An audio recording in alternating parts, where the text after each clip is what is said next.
بسم الله الرحمن الرحيم ثم قست قلوبكم من بعد ذلك فهي كالحجارة أو أشد قسوة وإن من الحجارة لما يتفجر منه الأنهار وإن منها لما يشقق فيخرج منه الماء وإن منها لما يهبط من خشية الله وما الله بغافل عما تعملون أفتطمعون أن يؤمنوا لكم وقد كان فريق منهم يسمعون كلام الله ثم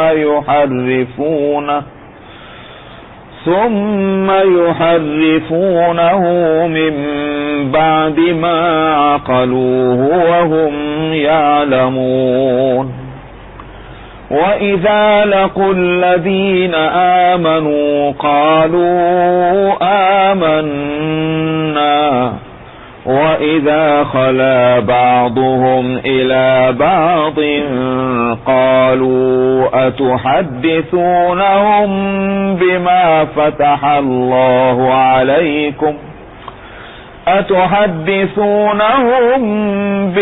فتح الله عليكم ليحاجوكم به عند ربكم أفلا تعقلون أولا يعلمون أن الله يعلم ما يسرون وما يعلنون ومنهم أميون لا يعلمون الكتاب إلا أماني وإن هم إلا يظنون فويل للذين يكتبون الكتاب بأيديهم ثم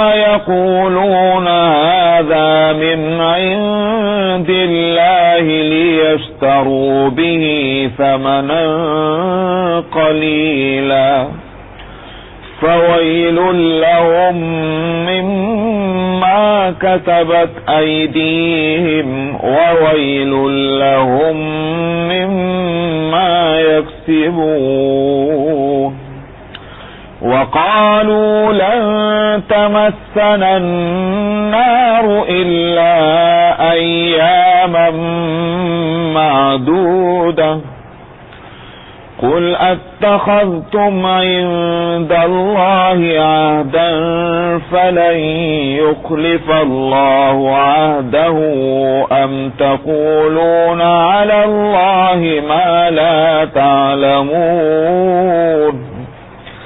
بلى من كسب سيئة وأحاطت به خطيئته فأولئك أصحاب النار هم فيها خالدون والذين آمنوا وعملوا الصالحات أولئك أصحاب الجنة هم فيها خالدون صدق الله العظيم.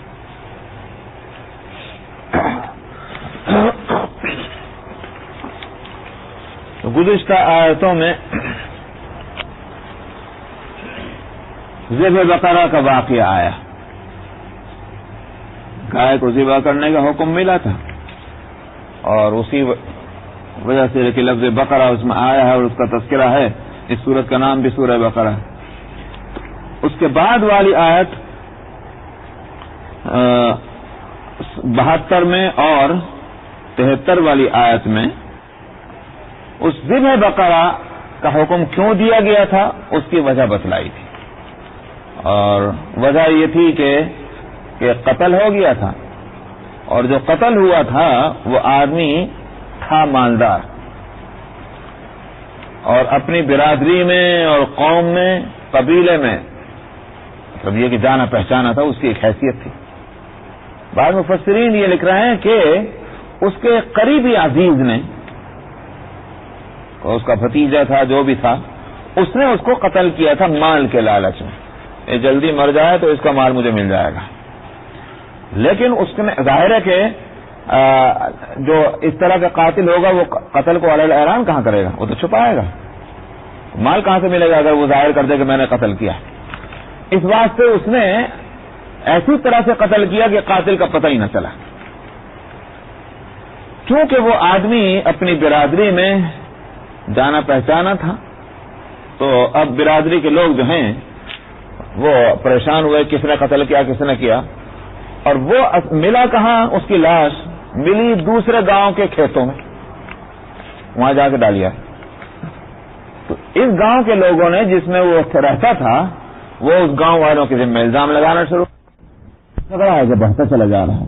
موسیٰ علیہ السلام نے دعا کی، خداوندہ اس بات کو آپ کھول دیجئے کہ یہ واقعہ ہے کس طرح کا، کیونکہ یہ دو گاؤں کا جھگڑا ہے اور بڑا کتنا کھڑا ہو چکا۔ اللہ سبحانہ و تعالیٰ کے معاملات عجیب، اللہ نے فرمایا گائے ذبح کرواؤ ان لوگوں سے جن کا یہ مقتول ہے، میں جس گاؤں کا یہ آدمی ہے جس کو قتل کیا گیا ہے ان سے کہو کہ تم گائے کو ذبح کرو۔ تب وہ گائے کو ذبح کا جب حکم ملا تو انہوں نے پہلے تو یہ کہا کہ ہم نے چاہا تھا کہ مقدمے کا فیصلہ ہو جائے، آپ گائے کو ذبح کرنے کی باتیں کر رہے ہیں، مذاق کرتے ہیں۔ اس واسطے موسیٰ علیہ السلام نے فرمایا کہ میں مذاق نہیں کر رہا ہوں، یہ دین کا مسئلہ ہے۔ تب گائے کو ذبح کرنے میں اینگی بینگی باتیں کیوں کی؟ اس لیے کہ وہ گائے کی عظمت دل میں بیٹھی ہوئی، اور اللہ سبحانہ و تعالیٰ اس عظمت کے خلاف جو غلط طور پر بیٹھی ہوئی دل میں ان سے گائے ذبح کرانی تھی، یہ تھا مسئلہ۔ سمجھا؟ وہ گو ماتا کی جو پوجا ہو رہی تھی وہ اس کے اللہ سبحانہ و تعالیٰ اس کے لیے حکم دے رہے تھے، کیونکہ بچڑے کی پوجا پہلے کر چکے تھے، اس واسطے یہ وقت گائے کو ذبح کرو۔ اب عجیب معاملہ، اپنی ہی سوال اور جواب سے ایک ایسی گائے متعین کروا دی کہ جب تلاش کرتے پھر رہا ہے وہ ایسی گائے کہیں مل نہیں رہی۔ ہوا کیا، مفسرین کہتے ہیں کہ ایک آدمی تھا اور اس کے ایک ہی بیٹا تھا، بہت چھوٹا، گوشت کھیلتا ہوا، اس کا انتقال ہو گیا۔ اس کے پاس لے دے کر کے ایک گائے کا بچہ تھا، وہ گائے بھی مر گئی۔ خیر، اب وہ مرنے والا کیا کرے بیچارہ، اس نے یہ وصیت کر دی کہ اس بچے کی دیکھ ریکھ کی جائے تاکہ یہ میرے اس بچے کے کام آئے، جب بڑا ہو جائے گا اس وقت تک یہ بچہ بھی بڑا ہو جائے گا۔ وہ اللہ کا بڑا نیک بندہ تھا، جس کا وہ گائے کا بچہ تھا وہ بڑا نیک بندہ، عبادت گزار بندہ تھا۔ اللہ سبحانہ و تعالیٰ نے یہ نظم کیا کہ وہ گائے کا بچہ بڑا ہوا، تو ظاہر ہے کہ گائے کا بچہ تو جلدی بڑا ہو جاتا ہے، وہ بچہ تو جلدی، انسان کا بچہ تو دیر میں بڑا ہوگا، اس سے اس کے دودھ وغیرہ کا کام، دودھ اس سے گائے کا دودھ پلانا وغیرہ وغیرہ تو بچے کے کام میں آیا وہ۔ لیکن وہ عورت بیچاری، اس کی ماں اس بچے کی یا اس مرنے والے کی بیوی، وہ تو بے سہارا ہی ہے نا، اس لیے کہ مرنے والا اس کے سوا کوئی چیز چھوڑ کے نہیں مرا، کہ وہ ایک گائے کا بچہ تھا جو سال ڈیڑھ سال میں اس قابل ہو گیا کہ اس کے بچے کو دودھ پلا سکے، اس سے زیادہ اور کچھ نہیں۔ اللہ نے یہ انتظام کیا، اب گائے کو تلاش کر کے پھر رہے، معلوم یہ ہوا کہ یہ تو یہ گائے ہے۔ وہ رنگ جو اللہ نے بتایا ایسے رنگ کی گائے ہو تو وہ وہی تھی، اس مرنے والے انسان کے وہ جو چھوڑی ہوئی گائے تھی، وہ بچہ تھا، اس کا رنگ وہی تھا۔ اب کہا کہ بھائی یہ گائے ہم کو دے دو، ہم نے کہا سبحان اللہ، کیسے دے دو، یہی تو ہمارے پاس ہے، لے دے کر کے یہ گائے تم کو کیسے دیں، کہ جس قیمت پر بھی لو مانگو ہم اس قیمت پر لینے کو تیار ہیں۔ اللہ نے ایک فرشتہ بھیج دیا اس عورت کے پاس انسانی شکل میں، اور جا کر اس سے کہا کہ یہ گائے ہرگز مت بیچنا جب تک کہ اس کے برابر تمہیں چاندی نہ مل جائے، سمجھا؟ وزن کے برابر چاندی لینا تب تم گائے بیچنا، ورنہ بیچنا نہیں۔ اب ان کے گلے میں تو پھندا پھنسا ہوا ہے، گائے تو یہ ذبح کرنی ہے، اس لیے کا فیصلہ ہو گیا، اور یہ کہہ کر آئے کہ ہم ایسی گائے اب ضرور ذبح کریں گے۔ چنانچہ انہوں نے چاندی دی یہودیوں نے اور وہ گائے خریدی اور لے جا کر ذبح کی. تو اب اس عورت کا بھی کام بن گیا, اتنی ساری چاندی مل گئی, اس کا بھی گزر ہوگا, بچے کا بھی گزر ہوگا. مفسرین کہتے ہیں کہ اللہ کے عبادت گزار بندے کی اللہ سبحانہ و تعالیٰ نے اس طرح سے قدر فرمائی کہ وہ اللہ پر بھروسہ کر کے وہ دنیا سے جا رہا ہے. اللہ نے اس کی اولاد کے اور اس کی بیوی کے گزر بسر کا یہ انتظام فرمایا, اس کی اولاد کے اور اس کی بیوی کے گزر بسر کا یہ انتظام فرمایا. یہ اللہ کے معاملات. اس لیے اللہ سبحانہ و تعالیٰ کے جو فیصلے جب آتے ہیں تو بظاہر ایسا معلوم ہوتا ہے کہ بس اب مصیبت ہے یہ. حالانکہ اللہ کے علم میں کیا ہے اس کو بندہ جانتا نہیں, اس کو نہیں پتا ہے کہ کل کو کیا ہونے والی ہے. جو آج مصیبت نظر آ رہی ہو سکتا ہے کل کو یہی راحت بن جائے, اور آج جو راحت نظر آ رہی ہو سکتا ہے کل کو وہ مصیبت بن جائے. اللہ کے فیصلے بڑے عجیب ہیں. تو دو مسئلے حل ہوئے, اور تیسرا مسئلہ کیا ہوا؟ تیسرا مسئلہ یہ ہوا, یعنی دو مسئلے کا مطلب ہوا کہ ایک تو گائے کی ذبح کے حکم سے گائے کی عظمت کو دل سے نکالنا تھا جس کو معبود بنا بیٹھے, دوسرے اس بیچاری بیوہ اور اس کے بچے سے پرورش کا انتظام کرنا تھا, اور تیسرا مسئلہ کیا ہوا کہ ذبح کر کے اس گائے کے ٹکڑے کو اس مقتول کی لاش سے لگاؤ تو یہ بولے گا خود بخود اور یہ کہے گا کون ہے قاتل. اب اس کے بعد تو تم انکار نہیں کر سکتے کیونکہ وٹنس تو ہے نہیں. چنانچہ وہ زندہ ہو گیا, اور زندہ ہوا تو اس نے کہا کہ میرا قاتل تو فلاں ہے. اللہ سبحانہ و تعالیٰ اس مسئلے سے ایک تیسرے مسئلے کو صاف کرنا چاہتے تھے, اور وہ یہ تھا کہ وہ مر کر دوبارہ زندہ ہونے کے مسئلے میں شک کرتے تھے یہودی اس وقت. اللہ نے کہا کہ اپنی آنکھوں سے دیکھ لو یہ مردہ کس طرح سے زندہ ہوا, اور اسی طرح سے قیامت میں بھی مردہ زندہ ہوں گے. واقعہ ایک اور تین حکمتیں اس کے پیچھے ہیں. اس سے معلوم ہوتا ہے کہ اللہ سبحانہ و تعالیٰ کے فیصلوں کے پیچھے بے شمار حکمتیں ہوتی ہیں, اور کہنے کا تو ایک چیز ہوتی ہے مگر مقاصد کتنے ہوتے ہیں اللہ سبحانہ و تعالیٰ کے. تو یہ اس کا تذکرہ تھا. اچھا, ذبح کا مسئلہ پہلے لائے اور جس وجہ سے ذبح کا حکم دیا تھا اس کو بعد میں لائے. ہونا یہ چاہیے تھا کہ پہلے اس کو بتلاتے. مفسرین کہتے ہیں اس واسطے کہ تاکہ اگر ترتیب سے واقعہ بیان کر دیتے تو اس سے ایک ہی نتیجہ نکلتا. تو ان ترتیب کے بدل دینے سے کیا ہوا, دو نتیجے الگ الگ نکلے. ذبح بقرہ کا جب حکم دیا اس سے نتیجہ یہ نکلا کہ اللہ کے حکموں پر چلنا نہیں چاہتے تھے, مصیبتیں انہوں نے خود اپنے ذمے لی ہیں. اور دوسرے مسئلے سے کیا نکلا مسئلہ کہ اللہ سبحانہ و تعالیٰ نے مر کر دوبارہ زندہ ہونے کو مسئلے کو صاف کر دیا ہے. ثم قست قلوبکم من بعد ذلک. یہ سارا کچھ دیکھنے کے بعد بھی انسان کو عقل آنی چاہیے, توبہ کرنی چاہیے, اپنا راستہ سیدھا کرنا چاہیے. فرمایا لیکن اس کے باوجود تم ٹیڑھے کے ٹیڑھے ہی رہے, پھر بھی تمہارے دل جو ہے سخت ہو گئے اس واقعے کے بعد بھی. فرمایا فہی کالحجارہ, تمہارے دل پتھر جیسے ہو گئے. او اشد قسوہ, بلکہ وہ سختی کے اندر پتھروں سے بھی زیادہ سخت ہو گئے.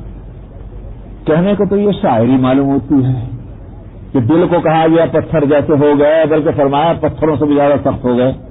معلوم ہوتا ہے نا شاعری ہے, مگر اللہ سبحانہ و تعالیٰ آگے جو بات فرما رہے ہیں اس سے سمجھ میں آتا ہے کہ یہ شاعری بالکل نہیں ہے. اللہ میاں شاعری نہیں فرما رہے ہیں.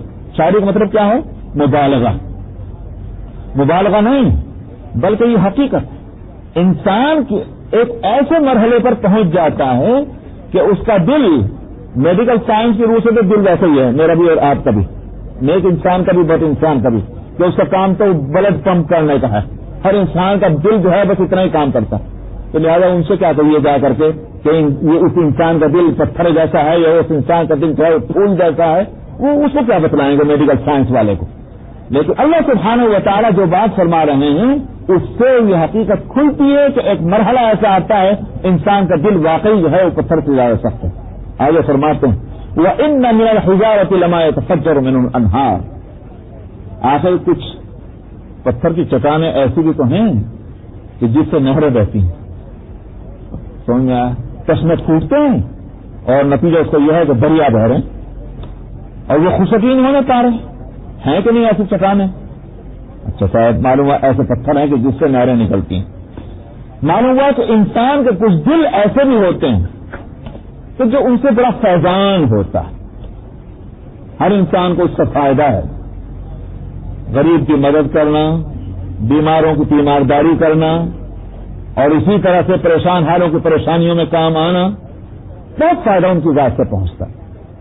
جیسے میں کل ہی ایک واقعہ بتا رہا تھا سیدنا ابو بکر صدیق رضی اللہ عنہ کے تعلق سے. ابو بکر صدیق رضی اللہ عنہ کے جو فضائل اور مناقب کتابوں میں جمع کیے ہیں، خاص طور پر امام جلال الدین سیوطی کی تاریخ الخلفاء اگر مل جائے، بہت اچھی کتاب ہے، تو اس کو دیکھ لیا جائے. تاریخ الخلفاء میں سیدنا ابو بکر صدیق رضی اللہ عنہ کا بڑا تفصیل سے انہوں نے تذکرہ کیا. اس میں ایک واقعہ حدیث سے انہوں نے لیا ہے، اور وہ واقعہ ہے کہ ایک روز نبی کریم صلی اللہ علیہ وسلم نے فرمایا کہ صبح کی نماز کے بعد، نماز پڑھنے کے بعد آپ، کیونکہ جیسے یہاں ہم دیکھتے ہیں کہ امام جو ہے مصلیوں کی طرف رخ کر کے بیٹھتا ہے، نبی کریم صلی اللہ علیہ وسلم یہ کیا کرتے تھے کہ سلام پھیر کر کے اور نمازیوں کی طرف رخ کر لیتے. تو آپ نے پوچھا کہ آج تم میں سے کس شخص نے روزہ رکھا؟ حضرت عمر نے کہا یا رسول اللہ میں تو روزہ نہیں رکھ سکا. ابو بکر صدیق نے عرض کیا یا رسول اللہ میں نے رات ہی سے روزے کا ارادہ کر لیا تھا، میں روزے سے. اس کے بعد آپ نے فرمایا تم میں سے کوئی شخص ایسا ہے کہ جس نے کسی مسکین کو کھانا کھلایا ہو؟ اور تمہارے نے عرض کیا یا رسول اللہ ہم تو نماز پڑھنے سیدھے بھی آ رہے ہیں تو کہیں گئی نہیں. ابو بکر صدیق نے عرض کیا یا رسول اللہ میں جب گھر سے نماز کے لیے آ رہا تھا تو راستے میں مجھے ایک مسکین ملا جس کو کھانے کی ضرورت تھی، کھانے کا مطالبہ کر رہا تھا. تو میرا بیٹا جو عبد الرحمان ہے اس کے ہاتھ میں جو کی روٹی کا ٹکڑا تھا، میں نے وہ لے کر اس کو دے دیا. تو پھر آپ نے فرمایا تم میں سے کوئی شخص آج ایسا ہے کہ جس نے کسی بیمار کی تیمارداری کی؟ تو تم نے عرض کیا یا رسول اللہ ہم تو سیدھے نماز پڑھنے چلے آ رہے ہیں، اب نماز کے بعد کہیں جائیں گے. ابو بکر صدیق نے عرض کیا یا رسول اللہ میں جب گھر سے آ رہا تھا نماز پڑھنے کے لیے تو سعد ابن عبادہ رضی اللہ عنہ کا راستے میں گھر تھا اور وہ بیمار تھے، میں ان کی مزاج پرسی کرتا ہوا آ رہا. آپ نے پھر فرمایا کہ تم میں سے کوئی شخص ایسا ہے کہ جس نے کسی جنازے کی مشاہدات کی ہو، یعنی ساتھ چلے ہوں جنازے کے. ابو بکر صدیق نے عرض کیا یا رسول اللہ ایک جنازہ تھا، میں بھی اس کو کندھا دے کے آ رہا ہوں. آپ نے فرمایا کہ جس نے اتنے نیکی کے کام کر لیے ہوں اس کی جنت تو واجب ہو گئی. اور تمہارے کہتے ہیں کہ میں اس روز میں نے سمجھا یہ ابو بکر جو ہیں ان کا مقابلہ بہت مشکل ہے. اب آپ بتائیں کہ یہ دل کیسا دل ہے کہ جس نے کوئی نیکی دنیا کی چھوڑی نہیں، اللہ کے رسول نے بھی فرما دیا کہ جس نے اتنی نیکیاں کر لی اس کے لیے جنت واجب ہے. معلوم ہوا ہے کہ اس کی مثال، اس کے دل کی مثال اس چٹان کی جیسی ہے جس سے نہریں بہ رہی ہیں کہ اس سے انسان بھی فائدہ اٹھا رہے ہیں، اس سے جانور بھی فائدہ اٹھا رہے ہیں، گھاس اور پھوس کو بھی فائدہ پہنچ رہا ہے، کھیتیوں اور درختوں کو بھی فائدہ پہنچ رہا ہے، اور ایٹماسفیئر بھی صحیح ہو رہا ہے. موسم جو ہے دریاؤں کے ذریعے کتنا فائدہ ہے ایک دریا سے، اور ظاہر ہے کہ وہ دریا اس چٹان سے نکل کر آ رہا ہے. فرمایا کہ وَإِنَّ مِنَ الْحِجَارَةِ لَمَا يَتَفَجَّرُ مِنْهُ الْأَنْهَارُ وَإِنَّ مِنْهَا لَمَا يَشَّقَّقُ فَيَخْرُجُ مِنْهُ الْمَاءُ، اور کچھ اس سے کم درجے کے ہوتے ہیں فائدہ پہنچانے والے پتھر. فرمایا کچھ پتھر وہ ہیں کہ وہ پھٹ جاتے ہیں اور ان میں سے پانی رسنا لگتا ہے، تھوڑا تھوڑا پانی رستا ہے، اتنا تو نہیں کہ دریا بن کے بہ جائے، مگر یہ کہ تھوڑا بہت ایسا نکلتا ہے کہ صاحب ایک آدمی اگر اس سے پانی پینا چاہے تو پی سکتا ہے، پانی کسی برتن میں بھرنا چاہے تو بھر سکتا ہے، اتنا ہے. تو فرمایا کہ یہ صورت لما يشقق فيخرج منه الماء وإن منها لما يهبط من خشية الله. اور تیسری قسم ایسے پتھروں کی ہے کہ ان سے کوئی فائدہ دوسرے کو تو نہیں پہنچتا مگر خوف خدا سے وہ پتھر کچھ ایسے ہوتے ہیں جو روڑک جاتے ہیں، اتنا خوف ان کے دلوں میں ہے، یعنی مطلب ان پتھروں کے اندر ہے. یہ تیسری قسم ہے. اب آپ بتائیں، پہلے تو میں اس کو صاف کر دوں کہ اللہ تعالیٰ یہاں فرماتے ہیں کچھ پتھر اللہ کے خوف سے رڑک جاتے ہیں. کوئی سائنس والا کوئی کہے یہ کہاں کی بات آ گئی؟ بھائی پتھر اگر اپنی جگہ سے ہلے تو نیچے اس واسطے جاتا ہے کہ کشف ثقل ہے، یعنی زمین کے اندر جو ہے وہ کیا بولتے ہیں میکنک سسٹم ہے کہ ہر چیز کو اپنی طرف کھینچتی، اس واسطے پتھر نیچے کو آتا. تو یہ کہاں کہ وہ اللہ کے خوف سے. ایک بات تو یہ ہے کہ سائنس والے بھی صحیح کہہ رہے ہیں، اللہ میاں بھی صحیح کہہ رہے ہیں. اللہ میاں نے یہاں اس آیت میں یوں نہیں فرمایا کہ سارے پتھر جو بھی رڑکتے ہیں اللہ کے خوف سے رڑکتے ہیں، منہا کا لفظ ہے، کچھ پتھر وہ ہیں. نمبر 1.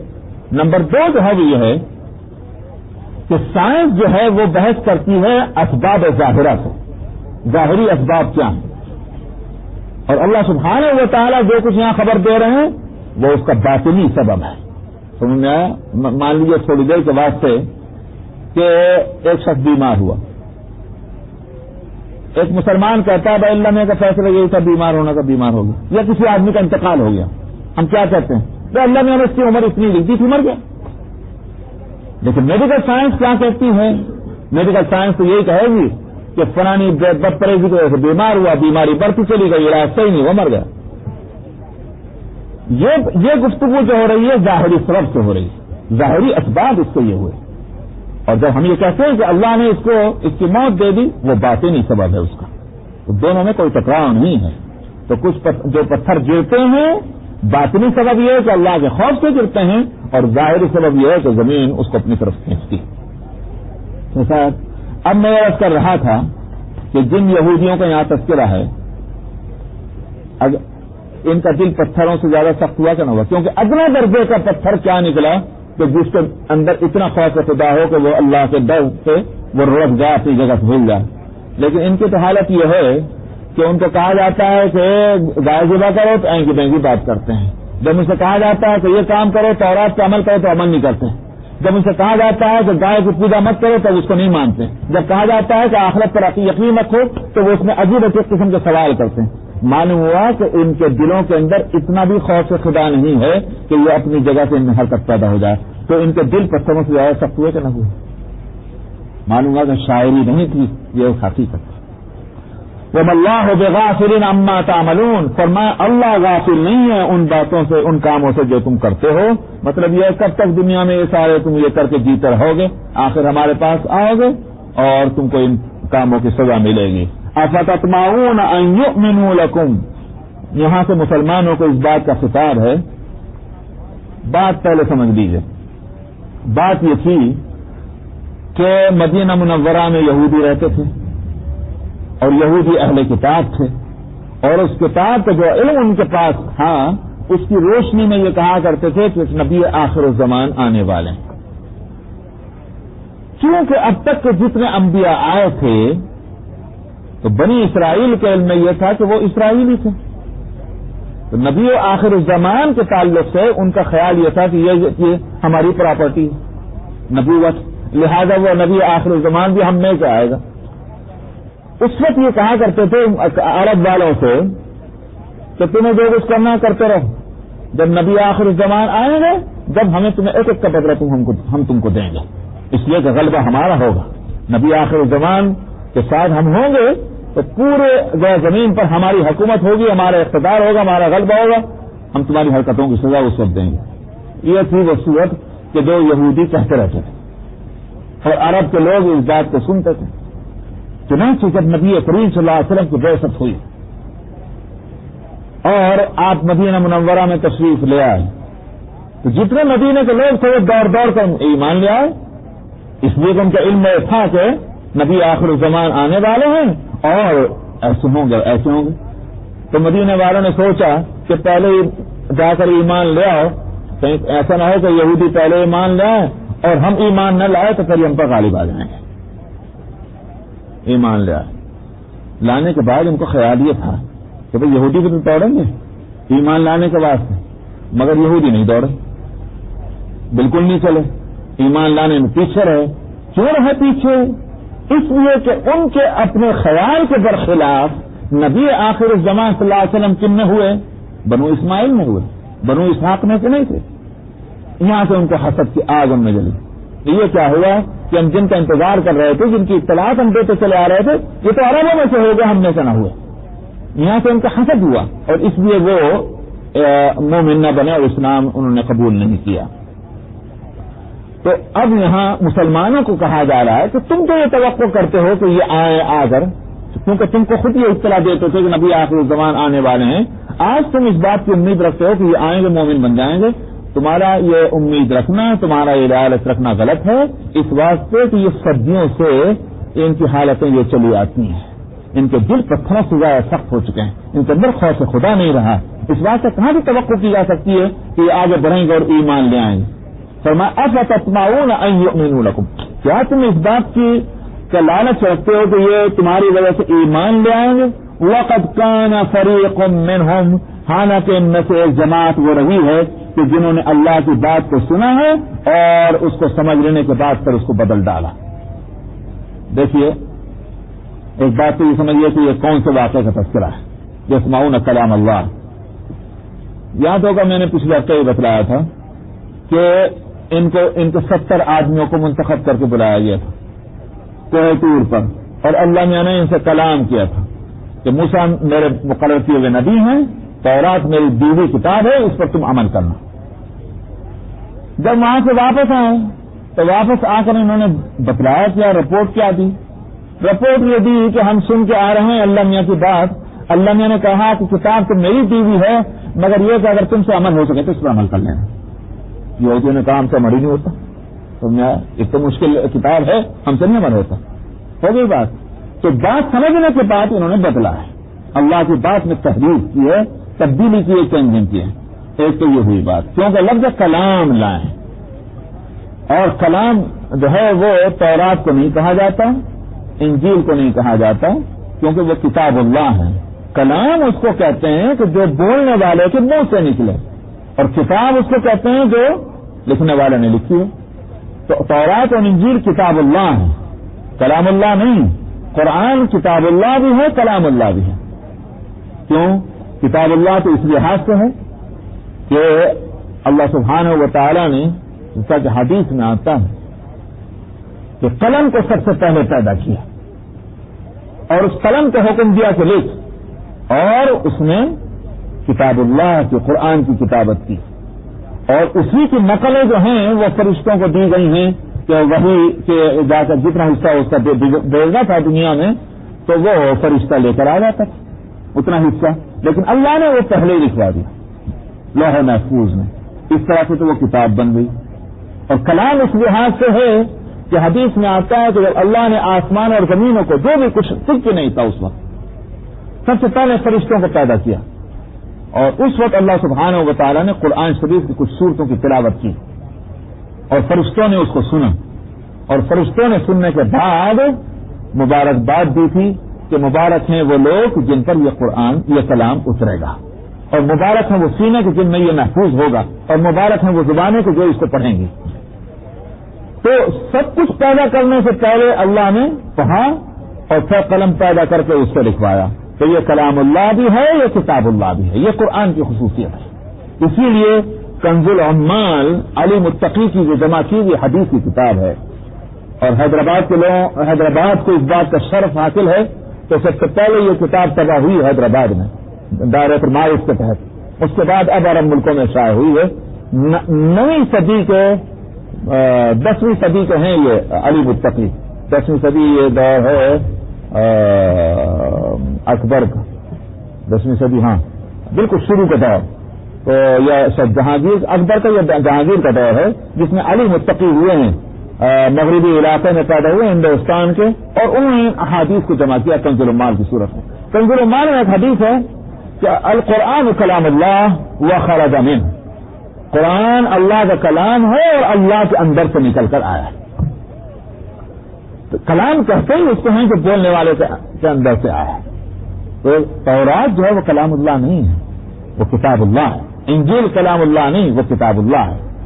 تو اس لیے کلام وہی تھا کہ جو کوہ طور پر اللہ سبحانہ و تعالیٰ نے ان یہود کے منتخب اور جو سلیکٹڈ جو ریپرزینٹیٹو تھے، نمائندہ تھے، ان سے وہ کلام فرمایا، اس لیے اس سے مراد وہی کلام۔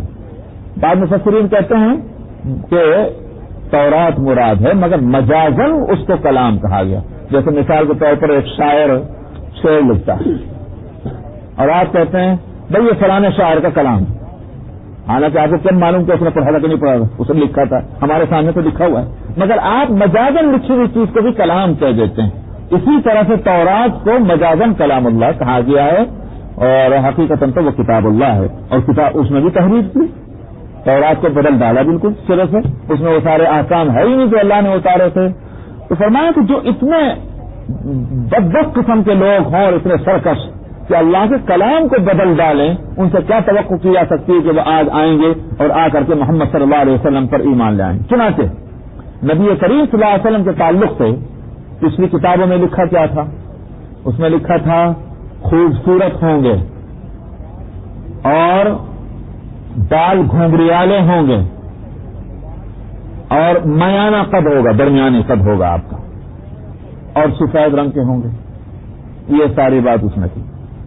انہوں نے جب دیکھا کہ یہ تو آ گئے تو انہوں نے اس کو بدل ڈالا اور بدل کہا لکھا لمبے قد کے ہوں گے اور سامنے رنگ کے ہوں گے اور بال سیدھے ہوں گے. اس کو بدل ڈالا کیونکہ وہ اگر وہی سامنے آ جاتا تو لوگ تو کہتے کہ یہ نبی آخر زمان ہے، اور اب ان کو کہنے کا موقع مل گیا کہ یہ نبی آخر زمان نہیں ہے. تو اس لیے اللہ سبحانہ و تعالیٰ نے فرمایا کہ جو باتوں کو بدل رہے ہوں اللہ کی، ان سے کیا توقع کی جا سکتی ہے کہ یہ ایمان لائیں گے آ کر کے. فرمایا کہ یسمعون کلام اللہ، یہ اللہ کے کلام کو سنتے ہیں پھر اس میں تحریف کر دیتے ہیں، اس کو سمجھ لینے کے بعد اس حالت میں کہ کچھ جانتے ہیں. جانتے کیا مطلب؟ اللہ کی بات کو بدل دینا کتنا بھیانک ہے. کیوں بھائی، اگر آپ کوئی بات کہیں اور میں آپ کی بات کو بدل کر کے دوسرے کو پہنچاؤں تو آپ اس کو کیا کہیں گے؟ انلیگل ہے کہ لیگل ہے؟ تو بد اخلاقی ہے کہ خوش اخلاقی ہے؟ اگر ہم دنیا میں ایک کی بات کو نہیں بدل سکتے یہ خطرناک ہے. اللہ کی بات کو بدل دینا وہ کتنا خطرناک نہ ہوگا. اسی واسطے اگر مسئلے پر کوئی شخص عمل نہ کر سکے بری بات، یقیناً خطا ہے، مگر یہ خطا اتنی بھیانک نہیں ہے کہ جتنے لوگ خود کو نہ بدلیں اللہ کی بات کو بدلنے کی کوشش کریں. تو مسئلے پر عمل تو نہ کریں لیکن مسئلے کو بدلنے کی کوشش کریں. یہ بڑا خطرناک ہے. جو لوگ آج اس واسطے کہ میں ایسا ہوں تو لوگ مجھ کو برا نہ کہیں، لہذا جیسا میں ہوں ویسا ہی مسئلہ بن جائے، جو اس طرح کی کوششیں کرتے ہیں وہ بڑی خطرناک بات کرتے ہیں. ہونا یہ چاہیے مسئلے کو ویسے کا ویسے ہی رکھا جائے. تھوڑی دیر سے مان لیجیے کہ میں سود کھاتا ہوں، تھوڑی دیر سے مان لیجیے کہ میں سود لے رہا ہوں. میں ایک صورت تو یہ ہے کہ میں کہوں یہ سود وہ سود نہیں جو حرام تھا. سبحان اللہ، یہ کیسی بات ہے؟ کیوں میں بات کہوں یہ؟ اس لیے کہ لوگ مجھے مجرم نہ کہیں. تو ایک تو میں سود کی تعریف بدلنے کی کوشش کروں، یہ خطرناک ہے. اس واسطے کہ میں تو ہوں ہی برا، میں کتنوں کو برا کر جاؤں گا. کتنے لوگ میری بات پر اعتماد کر کے اور وہ سود خوار بن جائیں گے. اور ایک صورت یہ ہے کہ میں کہوں بھائی مسئلہ تو یہی ہے کہ یہ سود ہے جو میں لے رہا ہوں اور سود حرام ہے، میں غلطی کر رہا ہوں، میرے عمل پہ مت جانا، تم عمل علم پہ جانا. یہ بات صحیح ہے. اگر تو یہ غلطی ہے یہ کہ میں عمل کیوں کر رہا ہوں پھر تو مسئلہ جانتا ہوں، مگر یہ اتنا خطرناک نہیں، وہ خطرناک میرے تک رہے گی، دوسرے تک نہیں پہنچے گی.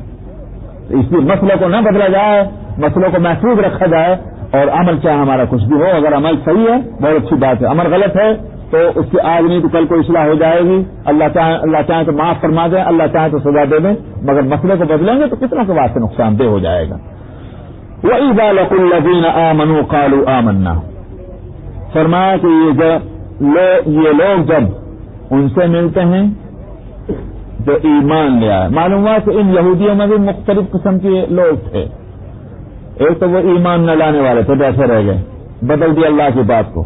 کچھ وہ لوگ تھے کہ جو منافقین کہلاتے ہیں، یہ بھی یہودی تھے، ان کے بارے میں اب یہاں ذکر کیا جا رہا. فرماتے ہیں کہ جب یہ ملتے ہیں ایمان والوں سے تو کہتے ہیں کہ ہم ایمان لیں، ہم بھی مسلمان ہیں جی.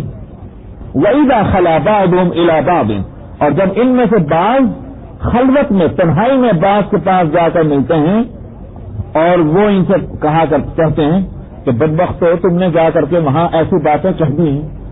کیسی باتیں کہہ دی؟ أَتُحَدِّثُونَهُمْ بِمَا فَتَحَ اللَّهُ عَلَيْكُمْ لِيُحَاجُّوكُمْ بِهِ، تم ایسی باتیں کہتے ہو کہ اللہ سبحانہ و تعالیٰ تمہارے برخلاف اگر ان باتوں کو کھول دے تو یہ اللہ کے ہاں تمہارے برخلاف اس کو حجت میں پیش کریں گے. یعنی کیا مطلب؟ قیامت میں کیا ہوگا؟ قیامت میں جب حقیقتیں کھل جائیں گی اور اس وقت تم یہ جو باتیں آج تم نے کہی ہیں کہ تورات میں تو لکھا ہوا ہے. میں پہلے ایک واقعہ سنا دوں. واقعہ یہ ہوا کہ ایک زنا تو ایک قصہ ہوا یہودیوں میں، اور وہ کیس نبی کریم صلی اللہ علیہ وسلم کے پاس لایا گیا.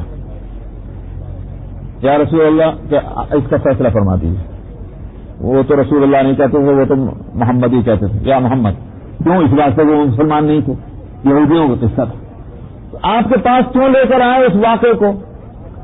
ظاہری طور پر تو یہ تھا کہ آپ چونکہ مدینے کے حاکم ہیں، مدینے میں آپ کی حکومت ہے، اس بات سے حاکمی کے پاس لے کے جانا چاہیے اپنا جھگڑا. تو زنا کا قصہ تھا وہ آپ کے پاس لے کر آئے. لیکن اصل میں اندر سے مسئلہ کیا تھا؟ اندر سے مسئلہ یہ تھا کہ تورات میں حکم یہ دیا گیا تھا کہ زنا کرنے والے کو پتھر مار کر ہلاک کیا جائے. انہوں نے اس کو بدل ڈالا تھا، اور بدلہ کیا تھا؟ کوڑے مارا جائے، منہ کالا کر کے شہر میں اس کا گشت کرا دیا جائے. انہوں نے اس حکم کو بدل دیا تھا. تو اب آئے نبی کریم صلی اللہ علیہ وسلم کے پاس اور اس خیال سے آئے کہ آپ کا دین چونکہ بہت نرم دین ہے، یہودیوں کے اپنے نظریے کے اپنے شریعت کے مقابلے میں بہت نرمی والا دین ہے، اس واسطے آج سے فیصلہ کرا لو تو نرم فیصلہ ہو جائے گا. ہمارے یہاں تو اب بھی سخت ہے، کوڑے مارنا بھی تو کھیل نہیں ہے. اس بات سے وہ آپ کے پاس آئے تھے. نبی کریم صلی اللہ علیہ وسلم نے حکم دیا کہ اس کو سمسار کریے گا، پتھر مارے جائیں. اب تو ان کے پاؤں سے لے کے زمین نکل گئی. اب یہ کیا ہوا کہ جو ہم جس بات سے بچنا چاہتے تھے وہی فیصلہ یہاں کیا جا رہا ہے. اللہ سبحانہ و تعالیٰ نے آگے چھٹے ستارے کے اندر وہ مسئلہ آ رہا ہے اور ان کے جرم کو وہاں کھولا ہے.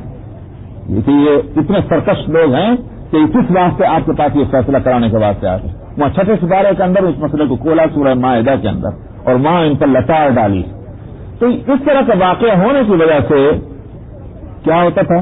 جب اس میں نبی کریم صلی اللہ علیہ وسلم نے ایک یہودی کو بلوایا، اور بلوا کر کے جو ان میں بڑا عالم تھا، اور اسے بلا کر آپ نے فرمایا تجھے اللہ کی قسم بتا تمہارے یہاں کتاب کے اندر، تمہاری شریعت کے اندر اس مسئلے میں کیا حکم لکھا ہوا ہے.